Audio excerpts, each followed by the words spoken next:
Go into the whole world and proclaim the gospel to every creature. My dear brothers and sisters, there are several ways by which we can fulfill this mandate.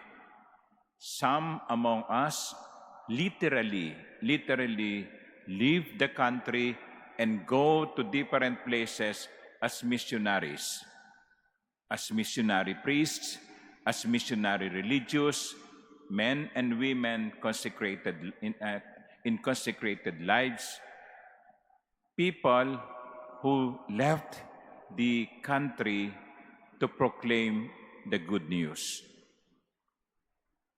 But there are also those who did not leave the country, did not leave their countries, but are also considered missionaries.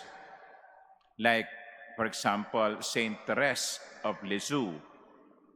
She never left France except when she went to Rome to ask permission from Pope Leo XIII to be allowed to enter the monastery at the age of 14. She never left France. She was born in a part of France and then entered Lisieux as a monk. But now, she is considered patroness of missions. Hindi siya umalis ng bansa, pero patrona ng misyon. And how did she do it? By her prayers. She offered her prayers for the missionaries. She was friends to some missionaries. Her sacrifices. So, my dear brothers and sisters, you can be missionaries too without leaving the country by praying for missionaries abroad. And third, we can proclaim or someone proclaim the gospel by writing the gospel. And that is what St. Mark did. He proclaimed the gospel by keeping a record of what Jesus did that came to be known as gospel. So these gospel writers proclaimed the gospel by writing the gospel.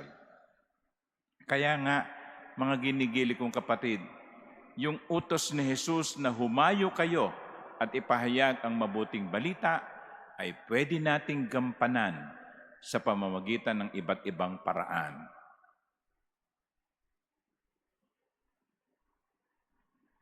Pero minsan inisip ko,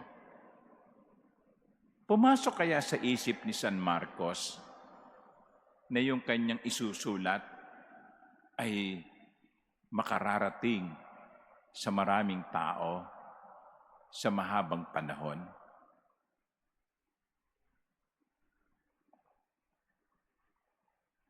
At diyan ipinakikita sa atin na kahit na maliit na bagay ay pwede nating gawin at minsan yung maliit na bagay ay merong malaking epekto sa ibang tao. Maybe it never entered the mind of Saint Mark that what he was writing will be read by generations to come.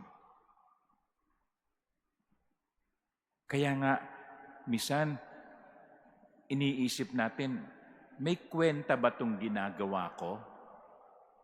May halaga ba itong ginagawa ko? Di ba minsan, nagdududa tayo, dapat ko bang ituloy itong ginagawa ko? Mga kapatid, kung alam niyong yan ang tama, kung yan ang mabuti, kung yan ang maganda, ituloy nyo, gawin nyo. Sapagkat hindi ninyo alam kung ano ang pwedeng ibunga nito. Baka nga wala na kayo sa mundo, pinakikinabangan pa ang ginawa ninyo. That's my first point. My second point is this.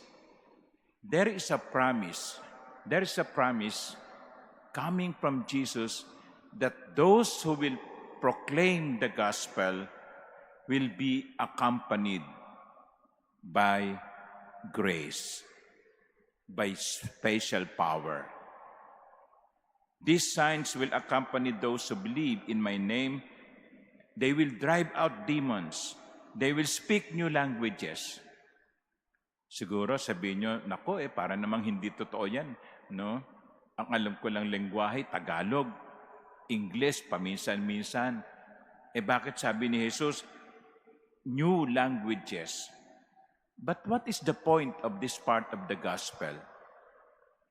The point is this. There is a promise of grace. There is a promise of assistance from the Lord once we do what He commands us to do.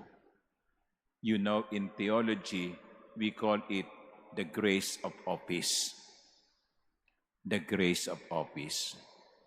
Minsan kasi, no, sasabihin ako, ayoko niyan, no, baka hindi ko kaya, no, wag niyo na sa akin ibigay yan, baka hindi ko magampanan. Kaya tinatanggihan natin, natatakot tayong baka hindi natin magawa. Pero dito sa Ebanghelyong ito, sinasabi sa atin, huwag ka matakot. Umuo ka lang. Bahala ang Diyos. Tutulungan ka niya. Umuo ka lang. Sumunod ka lang.